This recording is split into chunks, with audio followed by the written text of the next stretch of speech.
Hello friends, আজি মই আকৌ লৈ আহিছোঁ টাইম এণ্ড ৱৰ্কৰ কেইটামান কুৱেশ্যন। আজিও আমি নন জেণ্ডাৰ বেছৰ কুৱেশ্যন কেইটামান কৰিম। চ' ইয়াত অলপমান কমপ্লেক্স টাইপৰ কুৱেশ্যন আহিব য'ত ইফিচিয়েঞ্চিৰ কনচেপ্ট আহে। চ' আমি কৰোঁচোন হা কেইটামান কুৱেশ্যন। যেনে ফাৰ্ষ্ট কুৱেশ্যনটো কৈছে A and B can complete a work in 12 days and 18 days respectively. A begins to do the work and they work alternatively one at a time for 1 day each. The whole work will be complete in how many days? এতিয়া এই কুৱেশ্যনটোত এটা term দিছে, টাৰ্মটো হৈ গ'ল alternative. এই টাৰ্মটো দিছে।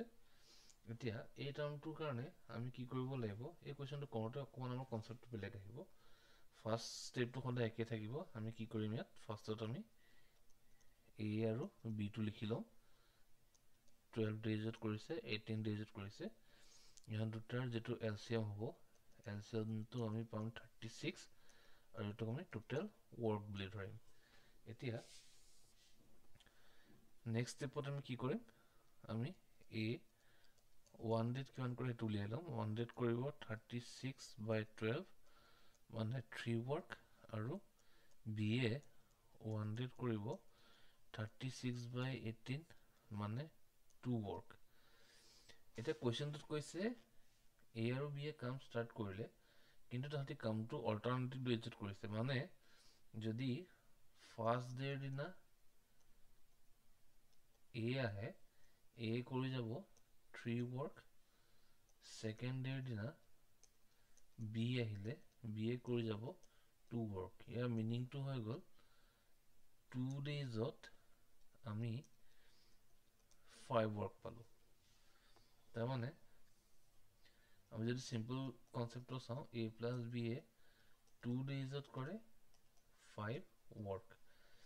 এতিয়া আমি ষ্টেপটো ইজি কৰিবৰ কাৰণে আমি ইয়াত কি কৰিম?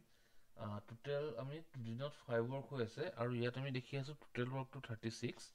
তেতিয়াহ'লে আমি কি কৰিম? 5ৰ লগত এনেকুৱা এটা নাম্বাৰ মাল্টিপ্লাই কৰিম, যিটো মাল্টিপ্লাই কৰিলে 36তকৈ সৰু বা 36 হয়। চ' 5 আৰু 36টো ডাইৰেক্ট ডিভাইড কৰিব নোৱাৰোঁ। সেইকাৰণে আমি নিয়েৰ বাই নম্বৰ ল'ম। নিয়েৰ বাই যিটো নাম্বাৰ হৈ যায় সেইটো হৈ গ'ল 5 × 7। চ' এইফালেও আমি কৰিব লাগিব 2 days × 7। ইয়াৰ মিনিংটো হৈ গ'ল 14 ডেইজত আমি 35 ৱৰ্ক কমপ্লিট কৰিলোঁ। এতিয়া টোটেল 36 ৱৰ্কৰ পৰা 35 ৱৰ্ক হৈ গ'ল, বাকী থাকিলে 1 ৱৰ্ক, আৰু 14 ডেইজৰ কাম হৈ গ'ল। এতিয়া 15 ডেত কাম ষ্টাৰ্ট হ'ব। আৰু আমি যদি কুৱেশ্যনটো চাওঁ, A begins to do the work, ইয়াৰ মিনিংটো হৈছে যে ফাৰ্ষ্ট ডেত A আহিলে, ছেকেণ্ড ডেত B আহিব, থাৰ্ডত A আহিব, ফ'ৰ্থত B আহিব। মানে অড ডেইজবিলাকত A আহি আছে, আৰু 15 ইজ এ অড নাম্বাৰ। তাৰমানে 15 ডেৰ দিনা যিটো ৱৰ্ক হ'ব সেই ৱৰ্কটো হৈ যাব। কাম বাকী আছে আমাৰ 1, A 1 ডেত কৰে 3। তাৰমানে টোটেল যিটো টাইম হৈ গ'ল, আগতে কাম হৈছিলে 14 ডেইজৰ, 14 1/3 ডেইজ। এইটো হৈ গ'ল আমাৰ আনচাৰ। এইটো হৈ গ'ল আমাৰ আনচাৰ 14 1/3 ডেইজ। নেক্সট কুৱেশ্যনটো চাওঁ। A does half as much work as B in 1/6 of time. If together they take 10 days to complete a work, how many days shall B take to do it alone? Okay. এতিয়া ইয়াত আমি এটা concept use কৰিম। কনচেপ্টটো হৈ যাব, আমি concept use কৰিম efficiency. Efficiency কি হয়? এটা এক্সাম্পল লওঁ। লেটছ চে আমি যদি ফ্ৰম গুৱাহাটী টু দিল্লী আমি যাওঁ। চ' আমাৰ যদি অপশ্যন আছে, লেটছ চে বাই বাছ, লেটছ চে বাই ট্ৰেইন, আৰু লেটছ চে বাই ফ্লাইট। ঠিক আছে? তো লেটছ চে ইয়াত লাগি আছে, মই ধৰি ল'লোঁ 6 days, ইয়াত লাগি আছে 3 days, আৰু ইয়াত লাগি আছে 3 hours। চ' কনচেপ্টটো কি হয়? বাছৰ স্পীড কম, সেইকাৰণে টাইম বেছি লাগি আছে। ট্ৰেইনৰ স্পীড বাছতকৈ বেছি, সেইকাৰণে টাইম কম লাগি আছে। বাট ফ্লাইটৰ চবতকৈ স্পীড বেছি, সেইকাৰণে কম টাইম লাগিছে। চ' ইফিচিয়েঞ্চি কনচেপ্টটো হ'ল, ইফিচিয়েঞ্চি যিমানে বাঢ়িব টাইম সিমানে কম লাগিব বা টাইম যিমানে বেছি লাগে এফিচিয়েঞ্চি সিমানে কম হয় তাৰমানে আমি এইটো লিখিব পাৰোঁ এফিচিয়েঞ্চি সদায় টাইমৰ উল্টা হয় তাৰমানে এফিচিয়েঞ্চি বাঢ়িলে টাইম কমে টাইম বাঢ়িলে এফিচিয়েঞ্চি কমে সো আমি কুৱেশ্যনটো কৰোঁচোন কুৱেশ্যনটোত কৈছে 1/2 of A এটা কাম যেতিয়া কৰে B এ কৰে 1/6 of B সো এইটো আৰু এইটো মই কাটিলোঁ 3 হৈ গ'ল ইয়াৰ মিনিংটো হৈ গ'ল A equal to 1/3 B বা এইটো আমি যদি ফ্ৰেকশ্যনত লৈ যাওঁ A by B হৈ গ'ল 1/3 তাৰমানে ইয়াৰ মিনিংটো হ'ল A যিটো টাইম এইটো হৈ গ'ল 1 আৰু B যিটো টাইম এইটো হৈ গ'ল 3 সো ইয়াৰ ইফিচিয়েঞ্চি যদি মই লওঁ ইফিচিয়েঞ্চিটো আমি কৰিবলৈ একো নাই আমি জাষ্ট এই ভেলুকেইটা উল্টা কৰি দিম তাৰমানে ই ইফিচিয়েঞ্চি 3 হৈ গ'ল আৰু বিৰ যিটো ইফিচিয়েঞ্চি আছে সেইটো হৈ গ'ল 1 এতিয়া আমি উলিয়াব লাগে কুৱেশ্যনটোত কৈছে if together they take 10 days to complete a work এতিয়া আমি ইয়াত together 10 days তেহেঁতি কামটো কৰিছে তাৰমানে আমি টোটেল ৱৰ্কটো উলিয়াম ইয়াৰ পৰা সো ইয়াৰ যিটো টোটেল ৱৰ্ক হৈ যাব টোটেল ৱৰ্কটো হ'ব 10 days যদি কাম কৰিছে into efficiency of A plus efficiency of B so এইটো হৈ গ'ল 10 into 3 plus 1 মানে 40 work এতিয়া আমাক উলিয়াব দিছে how many days shall B take to do it alone B এ অকলে কামটো কিমান দিনত কৰিব এটা আমি উলিয়াব লাগে so B কাৰণে যেটো আমি টাইম হ'ব টাইমটো হৈ যাব efficiency of B divided by total work so total work to আমি ইয়াত পালো 40 days আৰু B efficiency আমি পাইছিলো 1 তাৰমানে B এ 40 days বা 40 দিনত এই কামটো কৰিব so ইয়াৰ আনসাৰটো হৈ যাব 40 days so এনেকুৱা টাইপৰ কুৱেশ্যন আমি আৰু দুই তিনিটা কৰিম so তেতিয়া আমি গম পালে আমাৰ আইডিয়াটো ক্লিয়াৰ হৈ যাব আমি কেনেকৈ কৰিব লাগে নেক্সট কুৱেশ্যনটো আমি চাওঁ নেক্সট কুৱেশ্যনত কৈছে Babu and Asha can do a job together in 7 days. Asha won 3/4 times as efficient as Babu. The same job can be done by Asha alone in. Okay, so first step what আমি কি কৰিম First step what কৈছে যে Asha is 1/3/4 times as efficient as Babu. তাৰমানে Babu is equal to 7/4 of Asha. তো এইটো আমি যদি ফ্ৰেকশ্যনত নিও 7/4 और यार मीनिंग टू হৈ গল time of Babu is 7 time of Asha is 4 so ইয়াৰ মই এফিচিয়েঞ্চিটো উল্টা কৰি দিম এফিচিয়েঞ্চি অফ আশা হৈ গল 4 এফিচিয়েঞ্চি অফ বাবু হৈ গল 7 তেতিয়া আমাক ইহঁতি কি কৰিছে এতিয়া একেলগে ইহঁতি 7 দিন কাম কৰিছে 7 ডেজ ৱৰ্ক কৰিছে বুলি কৈছে তাৰমানে ইয়াৰ পৰা টোটেল ৱৰ্কটো উলিয়াম টোটেল ৱৰ্ক হৈ গল 7 into efficiency of Asha plus efficiency of Babu তাৰমানে হৈ গল 7 into 4 plus 7 তাৰমানে এইটো হৈ গল 77 work এতিয়া আমাক খুলিছে আশাই কামটো অকলে কেইদিনত কৰিব সো টাইম ফৰ আশা হৈ গল total work divided by efficiency of Asha so total work to আমি ইয়াত পাইছো 77 আৰু আশাৰ যেটো efficiency আছে হেতু হৈ গল 4 ঠিক আছে সো এটো হৈ যাব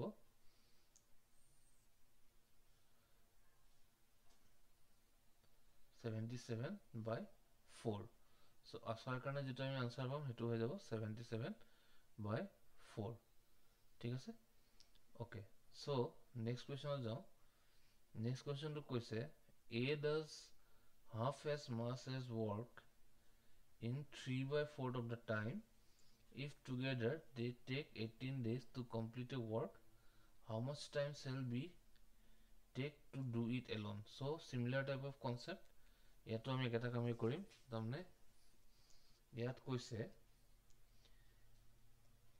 half of A is equal to 3/4 of B. So এইটো আৰু এইটো মই কেনসেল কৰি দিলো তাৰমানে A by B হৈ যাব 3/2 তাৰমানে time for A হৈ গ'ল 3 time for B হৈ গ'ল 2 আৰু ইয়াৰ efficiency যদি মই লওঁ efficiency of A হৈ গ'ল 2 efficiency of B হৈ গ'ল 3 so total work হৈ গ'ল এটি একেলগে কৈছে 18 days 18 plus 2 plus 3 so total হৈ গ'ল 18 into 5 মানে 90 work হৈ গ'ল আৰু আমাক উলিয়াব দিছে time for B so B কাৰণে আমি পালো 90 আৰু B efficiency হৈ গ'ল 3 আৰু এটো হৈ গ'ল 30 days so hopefully তোমালোকে বুজি পাইছা কনসেপ্ট গিটা একদম ইজি হয় টান একো নহয় so আমাৰ স্টেপ গিটা মনত ৰাখিলে হ'ল ফাৰ্স্টত আমি টাইমটো উলিয়াম টাইমটো উলিয়াৰ পিছত আমি এফিচিয়েন্সিটো উলিয়াম এফিচিয়েন্সি উলিয়াৰ পিছত আমাক যেটো লেভেল দিয়ে লেটস যাৰ বিষয়ে উলিয়াব যেনে এই কথা কৈছে বা এই কোৱেশ্চন আনসাৰ কথা কৈছে যাৰ বিষয়ে উলিয়াব দিয়ে আমি হেতু হিচাপত আমি উলিয়ালে আমাৰ আনসাৰটো বনি যাব সো আই হোপ তোমালোকৰ কনসেপ্টটো ক্লিয়াৰ হৈছে সো যদি আমাৰ কনসেপ্টটো ক্লিয়াৰ আছে তেতিয়াহ'লে আমি নেক্সট কোৱেশ্চনত যাওঁ নেক্সট কোৱেশ্চনত কৈছে B and C together can complete the work in 8 days okay so B plus C 8 days কৰি আছে A plus B together can complete the work in 12 days and A plus C 16 days so আমি কি কৰিম আমি ইহত তিনটা LCM উলিয়াম so ইহতৰ যেটো LCM হৈ যাব LCM টো হৈ যাব 8 12 16 so মই এটো 8 দি কৰিলো 1 3 আৰু এটো হ'ল 2 so LCM হৈ গ'ল 48 so LCM টো আমি পালো ইয়াত 48 which is total work তাৰমানে B plus C one day যেটো work হ'ব হেতু হৈ যাব 48/8 6 work A plus B one day হৈ যাব 48/12 4 work আৰু A plus C one day হৈ যাব 48/16 3 work এতিয়া আমি কি কৰিম in how many days A B and C together complete the same work বুলি কৈছে so আমি গোটেইটা one day আমি add কৰি দিম তাৰমানে B plus C plus A plus B plus A plus C is equal to 6 plus 4 plus 3 তাৰমানে twice A plus B plus C 2 কিয় আহিলে because B দুটা আছে A দুটা আছে C দুটা আছে 13 হৈ গ'ল or A plus B plus C হৈ গ'ল 13/2 তাৰমানে টাইম যেটো হৈ গ'ল এটা আমি জানো কি কৰিম আমি তো LCM মানে 48 13/2 তাৰমানে এটো হৈ যাব 96/13 or আমি যদি ফ্ৰেকশনত লৈ যাম মিক্স ফ্ৰেকশনত 713/5 days so এটো হৈ যাব আমাৰ 713/5 days এটা আমাৰ আনসাৰ নেক্সট কোৱেশ্চনটো চাও নেক্সট কোৱেশ্চন কৈছে A complete the work in 12 days B complete the work in 15 days A started working alone and after 3 days B joined him how many days will they now take together to complete the remaining work so A কৰি আছে কামটো 12 দিনত B কৰি আছে 15 days so ইহতৰ যেটো LCM আমি পাম হেতু হৈ যাব 60 so A কাৰণে যেটো one day হ'ব এটো হৈ যাব 16/12 মানে 5 work আৰু B কাৰণে যেটো one day হ'ব এটো হৈ যাব 16/15 মানে 4 work এতিয়া কোৱেশ্চনটোত কি হ'ল A started working alone and after 3 days B joined him. তাৰমানে A যেতিয়া 3 দিন কাম কৰিলে 3 দিনত A কৰি যাব 3 into 5 মানে 15 work. ইয়াৰ মিনিংটো হৈ গ'ল 60 workৰ পৰা 15 work A অলৰেডি শেষ কৰি দিলে B জইন কৰাৰ আগতে. এতিয়া কি হ'ব ইয়াৰ পৰা আমি উলিয়াম ৰিমেইনিং work. ৰিমেইনিং work কিমান হ'ব 60 আছিলে তাৰ পৰা 15 work অলৰেডি কৰি দিলে তাৰমানে 35 work থাকি গ'ল.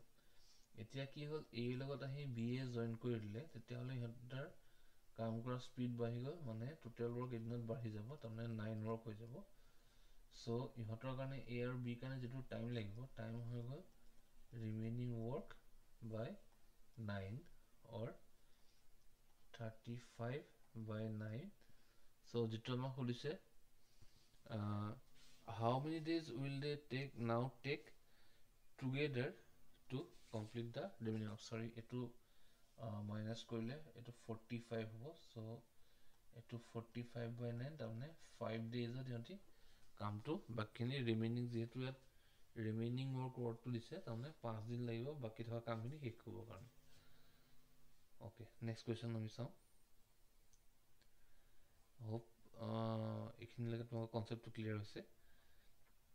Next question to question. In a hostel there are 120 students and food stock for 45 days. If 30 new students join the hostel, in how many days will the complete stock be exhausted? Etia a concept to actually poha nai tetia mo kori disu. A concept to mo next video explain korim. So yet M1 lom 120, D1 lom 45, M2 lom 120 plus 30 150 D2 আমাক কিমান দিন হেতু লাগিব শেষ কৰিব কাৰণে এটো খুলিছে তাৰ কনসেপ্টটো হৈ গ'ল M1 into D1 is equal to M2 into D2 মানে 120 into 45 is equal to 150 into D2. So 0 আৰু 0 মই কাটি দিলো 15 আৰু এটো কাটি দিলো 3. So D2 হৈ যাব 36 days. Okay, next question to me saw. Next question কৈছে A is thrice মানে 3 গুণ as good as workman as B. তাৰমানে যদি E এৰ efficiency 3 হয় B এৰ efficiency হৈ যাব 1. তাৰমানে time for A হৈ গ'ল 1, time for B হৈ গ'ল 3. ঠিক আছে সো এটো আমি ধৰিলো x এটো ধৰিলো আমি 3x বুলি. তাৰমানে এটা কোৱেশ্চনটো কৈছে A B কে 30 দিন আগতে কামটো শেষ কৰি দিলে মানে কনসেপ্টটো এনেকুৱা যদি B এ যদি 60 ডেজত কৰিব A কামটো কৰিব 30 ডেজত 30 দিন লেজ বুলি কৈছে. যদি মই এনেকে লিখি কৈছো B আৰু A যদি ওয়াৰ্কটো ইকুয়াল বুলি মই কৰিবলৈ যাও B equal to A তেতিয়াহলে B জায়গাত মই লিখিব লাগিব 60 আৰু A জায়গাত মই লিখিব লাগিব 30. But as we know 60 আৰু 30 কেতিয়াও ইকুয়াল নহয় হেকানে ইকুয়াল সাইন দুফালে 60 আৰু 30 হ'ব নোৱাৰে. সো আমি ইয়াত কি কৰিব লাগিব এটো আমি ইকুয়াল কৰিব কাৰণে আমি ইয়াত প্লাস 30 এটা এড কৰিব লাগিব নহয় জানো তেতিয়া 30 plus 30 equal to 60 হয়. সো ইয়াত কি হ'ব আমি B ভ্যালুটো লম 3x আৰু A ভ্যালুটো আমি লম x আৰু এটা 30 মানে 2x equal to 30 or x equal to 15. So yeah meaning to হৈ গ'ল A কাৰণে যেটো টাইম এটো হৈ গ'ল 15 days আৰু B কাৰণে যেটো টাইম এটো হৈ গ'ল 3 into 15 45 days. এতিয়া আমাৰ step to simple year LCM উলিয়াম LCM হৈ গ'ল 45. So A 1 date কৰিব 45 by 15 3 work B A 1 date কৰিব 45 by 45 equal to 1 work. এতিয়া আমাৰ খুলিছে কোৱেশ্চনটোত how many days will they take to finish the job working together. या দুজনে একেলগে কাম কৰি কিদিনত কামটো শেষ কৰিব এটো খুলিছে. So time for A plus B হৈ গ'ল LCM by 3 plus 1 তাৰমানে 45 by 4 আৰু যদি এটো মিক্স ফ্ৰেকশন নিও এটো হৈ যাব 11 4 by 1 days. So 11 1/4 days. So এইটা বেসিক্যালি আমি কৰিলো efficiency থকা question. So তোমালোকৰ নেক্সট ভিডিঅ'ত মই কি কৰিম ইয়াৰ যেটো জেন্ডাৰ স্পেসিফিক questions আহে আমি তাৰ হেতু পাৰ্টলৈ আমি যাম সো আজি ভিডিঅ'ৰ কাৰণে ইমানটোৱে যদি তোমালোকে ভাল পালা চেনেলটো লাইক আৰু সাবস্ক্ৰাইব কৰিবা আজিৰ কাৰণে থ্যাংক ইউ